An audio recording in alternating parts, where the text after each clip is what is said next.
The day had been long and tiring, much like many before it.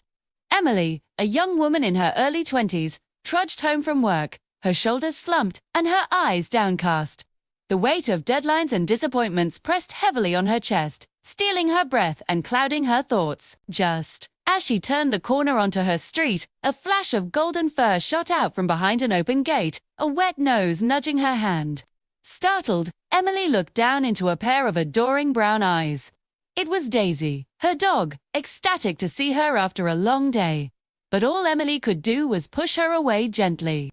"Not now, Daisy," she sighed, unable to muster any enthusiasm.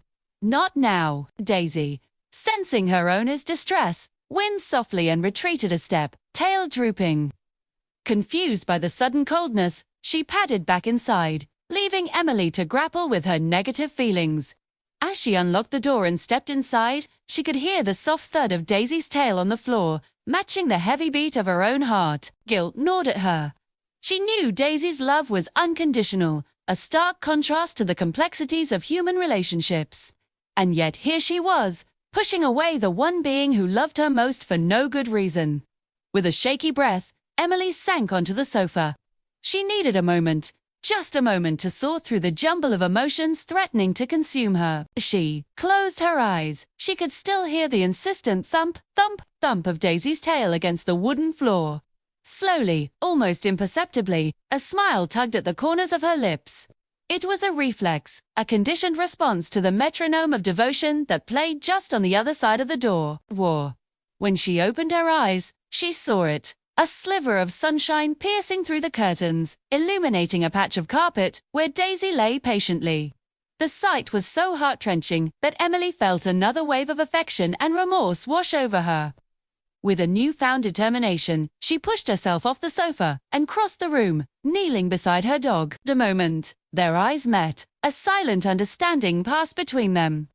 In that instant, the weight of the world seemed to lift slightly from Emily's shoulders.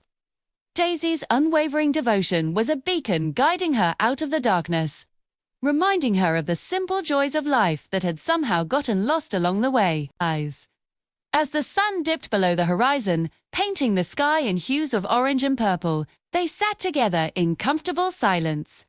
It wasn't a perfect ending to what had been a difficult day, but it was a starter beginning of Emily learning to find solace in the quiet moments. In the steady thump of a tail on the floor, in the unwavering gaze of a dog who loved her without conditions. They sat like that for a long time, Emily and Daisy, lost in their own little world. The dog's soft snores were the only sound that dared to break the tranquility of the evening. When Emily finally stood up, stretching out her stiff muscles, she felt lighter. As if a burden she didn't even know she was carrying had been lifted. Looking down at Daisy, who stirred from her slumber and licked Emily's hand, she felt a surge of gratitude. This dog, with her unconditional love and quiet companionship, had somehow managed to heal a broken spirit and show her the way back to happiness. In that moment, Emily realized that sometimes all it takes is a furry companion and a steady thump of a tail to remind you of the beauty of life, to appreciate the small things, to be present in the moment, and to find joy in the unwavering love of a dog who simply wants to be by your side. As she tucked Daisy in for the night, whispering sweet words into her soft ears, Emily knew that she was more than just a pet. Daisy was a teacher, a healer, and most importantly, a friend whose love was a constant, a steady rhythm that kept the melody of life playing.